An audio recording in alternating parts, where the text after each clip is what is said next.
எப்படி இந்த வடசென்னையோட கனெக்ட் ஆகிறான் அப்படின்னா அவர் ஜெயிலில் இருக்கும்போது வெளியில் அந்த கதை நடக்குதுங்கிற மாதிரி ஒரு பிளான் பண்ணி வச்சுருந்தாரு. அதே நேரம் இப்போ வந்து அது வடசென்னையை டச் பண்ணக்கூடாதுங்கிறதுனால வேறொரு பெயரில் அரசன்கிற பேரில் ஒரு ஃப்ரான்ச்சைஸாக வரப்போகுது. வடசென்னையில் நடக்கிற கதை, ஆனால் வடசென்னை படத்துக்கு இதுக்கும் சம்மந்தம் இல்லைங்கிற மாதிரி.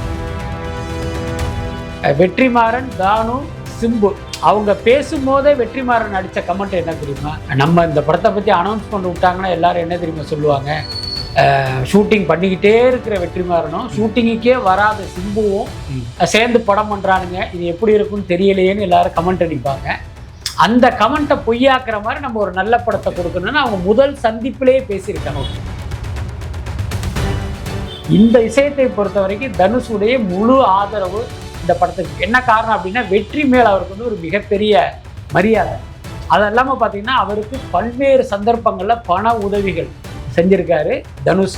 கூடுதலான தகவல் கூட சொல்லலாம், ஐஸ்வர்யா தனுஷுக்கு மனைவியாக இருக்கும்போது இவர் வெற்றிமாறனுக்கு பணம் கொடுக்கறது வந்து ஏதோ ஒரு சந்தர்ப்பத்தில் அவர் மனைவியால் கேள்வி கேட்குது, எதுக்கு அவருக்கு கொடுக்குறீங்க, என்ன கணக்கில் கொடுக்குறீங்கும் போது தனுஷ் வந்து அவரை அடக்குறாரு. இந்த விஷயத்தில் நீ தலையிடாத.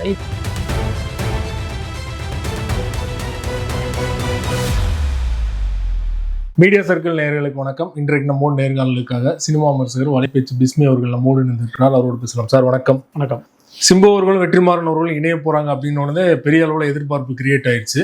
அந்த படத்தோட ப்ரொமோ சமீபத்தில் தியேட்டர்லாம் வெளியானது. கிட்டத்தட்ட 5 நிமிடங்கள் அதில் நெல்சன் வந்து டைரக்ட் பண்ணுற மாதிரி தனுஷை நடிக்க வைங்க அப்படின்னு சொல்லிட்டு சிம்பு வாயால் சொல்கிறதெல்லாம் வந்து பெரிய அளவில் ரசிகர்கள்லாம் வரவேற்றிருக்காங்க இல்லையா? உங்களுக்கு எப்படி இருந்தது பார்க்கும்போது? அப்படியே ரொம்ப உண்மையை சொல்ல போனால் அந்த ப்ரோமோ வந்து எனக்கு ஏமாற்றத்தை தான் கொடுத்தது. ஓகே. என்ன காரணம்னா, அந்த ப்ரோமோ ஷூட் பண்ணதற்கு பிறகு வெற்றிமாறன் அதை கட் பண்ணி அவங்க நண்பர்களுக்கெல்லாம் காட்டியிருக்காரு. அந்த நண்பர்களெல்லாம் அதை பயங்கரமாக வியந்து, அதில் சில பேர் நம்மகிட்டே கூட சொன்னாங்க, சார் நான் பார்த்தேன் சூப்பராக இருக்குது அப்படியாக்கா அப்படிலாம் சொல்லும்போது இப்போ நமக்கே அடடா இவர் சொல்கிறாரு கரெக்டாக தான் இருக்குன்னு நமக்கே ஒரு எதிர்பார்ப்பு உருவானது. ஸோ அந்த எதிர்பார்ப்போடு பார்த்ததுனாலே என்னவோ தெரியல, அது நம்மளை வந்து பெருசாக ஈர்க்கலை. எல்லாத்துக்கும் மேலே பார்த்தீங்கன்னா அந்த சிம்பு பேசுகிற அந்த சென்னை ஸ்லாங்கு அதுவே ஒட்டலை அப்படின்னு நினைக்கிறேன். அதுக்கப்புறம் அதில் ஒரு ஆபாச வசனம், ஸோ இதெல்லாம் வந்து அது மேலே உள்ள ஒரு நன்மதிப்பை குறைச்சிருச்சு. ஆனால் வெற்றிமாறன் படங்கள் ஆபாச வசனங்கள் நிறைய வரதை பார்த்துருக்கோம் இல்லையா? வெற்றிமாறன் படங்களில் ஒரு ஆபாசம் வருவதாலேயே அதை நம்ம ஏற்க முடியும். ஓகே.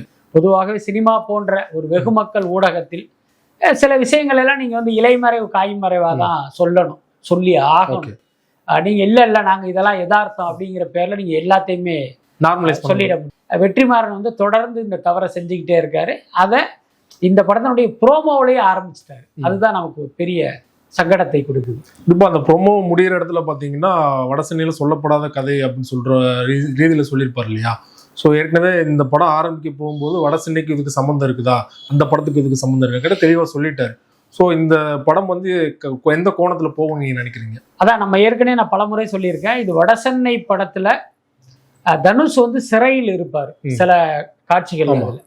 அவர் சிறையில் இருக்கும்போது வெளியே நடக்கிற கதை. இன்னும் கூடுதல் தகவல் என்ன அப்படின்னா, இந்த படத்தை முதல்ல வடசென்னை படத்தை சிம்புவை வச்சு பண்றதா தான் இருந்தது. அதுக்கப்புறமா தான் அது மாறி தனுஷாக மாறி உண்டர்பார் தயாரிப்பா மாறிச்சு. முதல்ல இந்த படத்தை பார்த்தீங்கன்னா மூக்க அழகிரியுடைய மகன் துரை தயாநிதி தயாரிக்கிறதா இருந்தது. அப்போ சிம்பு ஹீரோ, அதுல வந்து ஒரு கேரக்டர் இருக்கும், புரியுதா இல்லையா? அந்த கேரக்டருக்கு வந்து அந்த ஃபர்ஸ்ட் வெர்ஷன் சிம்பு நடிக்கிற வடசென்னையில பார்த்தீங்கன்னா ஒரு பெரிய முக்கியத்துவம் அந்த கேரக்டருக்கு இருக்கும். ஆனால் தனுஷ் நடிக்க ஆரம்பிச்சதுக்கு பிறகு பார்த்தீங்கன்னா அந்த கதையிலிருந்தே அந்த கேரக்டர் வெளியில போயிடுச்சு. இவர் அடிக்கடி இந்த கதையை பெட்டர்மெண்ட் பண்ணுவார்ல, அதுல இதெல்லாம் வேஸ்ட் லக்கேஜ்ன்ட்டு அந்த கேரக்டர்லாம் தள்ளிட்டார். அது அந்த படத்துல வரவே இல்லை. இப்போ என்னன்னா அந்த கேரக்டர் தான் இந்த படத்தினுடைய ஹீரோ. இவன் எப்படி இந்த வடசென்னையோட கனெக்ட் ஆகிறான் அப்படின்னா, அவர் ஜெயிலில் இருக்கும்போது வெளியில் அந்த கதை நடக்குதுங்கிற மாதிரி ஒரு பிளான் பண்ணி வச்சுருந்தாரு. அதே நேரம் இப்போ வந்து அது வடசென்னையை டச் பண்ணக்கூடாதுங்கிறதுனால வேறொரு பெயரில் அரசன்கிற பேரில் ஒரு ஃப்ரான்ச்சைஸாக வரப்போகுது. வடசென்னையில் நடக்கிற கதை, ஆனால் வடசென்னை படத்துக்கு இதுக்கும் சம்மந்தம் இல்லைங்கிற மாதிரியான ஒரு விஷயத்தை இவங்க பண்ண போகிறாங்க.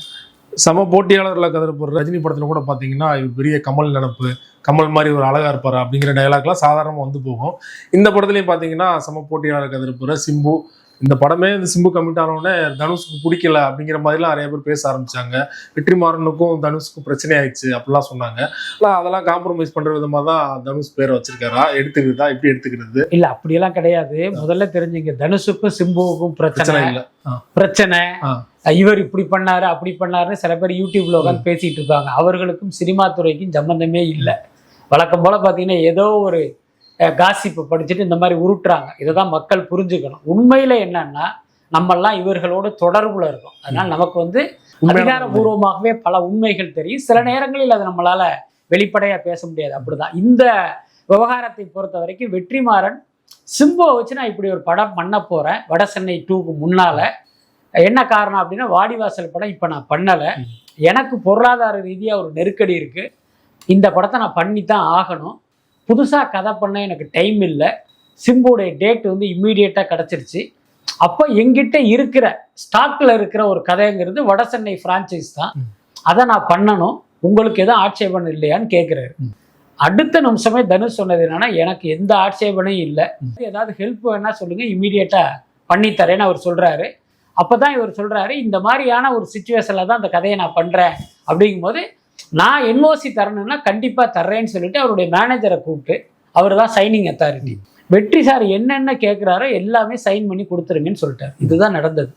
இது எதுவுமே புரியாமல் சிம்புவும் தனுஷும் பார்த்தீங்கன்னா டெய்லி ஆளுக்கு ஒரு பக்கம் கத்தி வச்சு நிற்கிற மாதிரி இவங்களா ஒரு பில்டப் பண்ணி, இதில் என்ன கொடுமைன்னா, பத்திரிகையாளருங்கிற பேரில் இங்கே சுற்றிக்கிட்டு இருக்கிறவங்களும் இதே மாதிரி கம்பி கட்டுறாங்க. என்னக்கா நீங்களும் பத்திரிகையாளர் தானே, அப்போ நீங்கள் நினச்சிங்கன்னா ஈஸியாக என்னுடைய உண்மையை தேடி போக முடியும்ல, அதை போய் நீங்கள் என்னன்னு தெரிஞ்சுக்கிட்டு மக்கள்கிட்ட ஷேர் பண்ண வேண்டியது தானே. இருந்தாலும் சும்மா பரபரப்புக்காகவும், நானும் ரவுடி தான் தெரியுமில்ல, நானும் பத்திரிகையாளர் தான் தெரியுமில்ல காட்டுறதுக்காக, இப்போ நம்மளும் ரஜினியும் ஒன்றா டீ குடிச்சிட்டு இப்போ தான் வந்தாலும் இந்த மாதிரி பொய்களை பில்டப் பண்ணுறதுக்கு இங்கே கூட்டம் ஜாஸ்தி ஆயிடுச்சு. அவங்க அவுத்து விட்ட கதை தான் இது. நான் ஆரம்பத்திலிருந்தே சொல்லிக்கிட்டு இருக்கேன். இந்த விஷயத்தை பொறுத்த வரைக்கும் தனுஷுடைய முழு ஆதரவு இந்த படத்துக்கு இருக்கு. என்ன காரணம் அப்படின்னா, வெற்றி மேல் அவருக்கு ஒரு மிகப்பெரிய மரியாதை. அது இல்லாமல் பார்த்தீங்கன்னா, அவருக்கு பல்வேறு சந்தர்ப்பங்களில் பண உதவிகள் செஞ்சிருக்காரு தனுஷ். கூடுதலான தகவல் கூட சொல்லலாம், ஐஸ்வர்யா தனுஷுக்கு மனைவியாக இருக்கும்போது இவர் வெற்றிமாறனுக்கு பணம் கொடுக்கறது ஏதோ ஒரு சந்தர்ப்பத்தில் அவர் மனைவியால் கேள்வி கேட்கப்படும், எதுக்கு அவருக்கு கொடுக்குறீங்க, என்ன கணக்கில் கொடுக்குறீங்கும் போது தனுஷ் அவரை அடக்குறாரு. இந்த விஷயத்துல நீ தலையிடாத, இது எனக்கும் வெற்றிக்குமானது அப்படின்ட்டு ஒரு சந்தர்ப்பத்தில் அவர் வீட்டிலேயே சொல்லியிருக்காரு. ஸோ அந்த அளவுக்கு வெற்றி மேல இவருக்கு அவ்வளவு பெரிய அன்பும் மரியாதையும் இருக்கு. இது எதுவுமே புரியாம இந்த மாதிரியான ஒரு கதையை கட்டிட்டாங்க. அதுக்கடுத்து பார்த்தீங்கன்னா, நீங்க சொன்ன மாதிரி இதுல தனுஷ் குறித்து அதுல வசனம் வந்தது கூட இந்த நன்றி உணர்ச்சியினுடைய வெளிப்பாடாக வெற்றி வச்சிருப்பாருன்னு நினைக்கிறேன். மற்றபடி சிம்பு வச்சதா அதை நம்ம எடுத்துக்க முடியாது. ஏன்னா அந்த படத்தில் இடம்பெறுகிற வசனங்கள் இயக்குனருடைய விருப்பத்தின் பேர்ல தானே வரும். அந்த அடிப்படையில் இப்ப நமக்கு இவ்வளவு இவர் பண்ணியிருக்காரு, அவரை நம்ம ஹானர் பண்ற மாதிரி ஒரு டைலாக் வைப்போமே அதை வச்சிருப்பாரு. அப்படிதான் நான் நினைக்கிறேன். இவங்க ரெண்டு பேரும் இணையும் போது இன்னொரு விமர்சனம் வந்ததுன்னா, வெற்றிமாறன் சார் பிளானிங்கா படத்தை எடுக்க மாட்டாரு, இன்னொரு பக்கம் சிம்பு அவர்கள் கரெக்டாக ஷூட்டிங் போக மாட்டாரு, ரெண்டு பேரும் இணைஞ்சுன்னா அந்த படம் எப்படி இருக்கும் அப்படிங்கிறதா தானுக்கு தான் தலைவலியாக மாறப்போகுது அப்படிலாம் விமர்சனம் வச்சாங்க. படம் ஷூட்டிங் எப்படி சார் போயிட்டு இருக்கு? ஆக்சுவலி என்னன்னா, மற்றவங்களுடைய விமர்சனத்துக்கு தாண்டி வெற்றிமாறன், தானு, சிம்பு அவங்க பேசும்போதே வெற்றிமாறன் அடித்த கமெண்ட் என்ன தெரியுமா, நம்ம இந்த படத்தை பற்றி அனௌன்ஸ் பண்ணி விட்டாங்கன்னா எல்லாரும் என்ன தெரியுமா சொல்லுவாங்க, ஷூட்டிங் பண்ணிக்கிட்டே இருக்கிற வெற்றிமாறனும் ஷூட்டிங்குக்கே வராத சிம்புவும் சேர்ந்து படம் பண்றானுங்க, இது எப்படி இருக்குன்னு தெரியலையேன்னு எல்லாரும் கமெண்ட் அடிப்பாங்க. அந்த கமெண்ட்டை பொய்யாக்குற மாதிரி நம்ம ஒரு நல்ல படத்தை கொடுக்கணும்னு அவங்க முதல் சந்திப்பிலேயே பேசியிருக்காங்க. அதுதான் முக்கியமான விஷயம். இதை வெற்றிமாறன் அவருக்கு ரொம்ப நெருக்கமான ஒருத்தர்கிட்ட இந்த விஷயத்தை அவர் சொல்லியிருக்காரு. புரியுதா இல்லையா? அந்த மாதிரி பார்த்தீங்கன்னா இப்படியெல்லாம் சொல்லி தான் அதுக்குள்ளாரே வந்திருக்காரு. ஆனாலும் யதார்த்தம் என்னங்கிறது எல்லாருக்குமே தெரியும். வெற்றிமாறன் எதையுமே பிளான் பண்ணிட்டு ஷூட்டிங் ஸ்பாட் போக மாட்டார். அங்கே போய் டெவலப் பண்ணுவார், அங்கே எடுத்ததை அடுத்த நாள் மாற்றுவார், அப்புறம் ஒரு 15 நாள் ஷூட் பண்ணிட்டு அது வேணான்னு தூக்கி போடுவார். இதெல்லாம் சிம்பு எப்படி எடுத்துக்க போறாருன்றது தெரியல. ஒருவேளை இது எல்லாமே நல்லது, நம்ம படம் நல்லா வர்றதுக்கு தானே பண்றாருன்னு அதை பாசிட்டிவா எடுத்துக்கிட்டா பிரச்சனை இல்லை.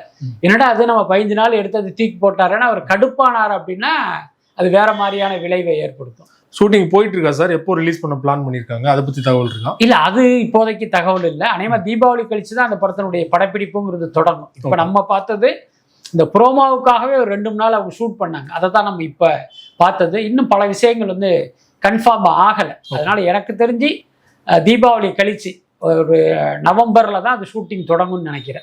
ரொம்ப நன்றி சார். சினிமா மற்றும் அரசியல் தொடர்பாக பல்வேறு விஷயங்கள் என்னோட பகிர்ந்து கொண்டீங்க. மிக்க நன்றி. ரொம்ப நன்றி.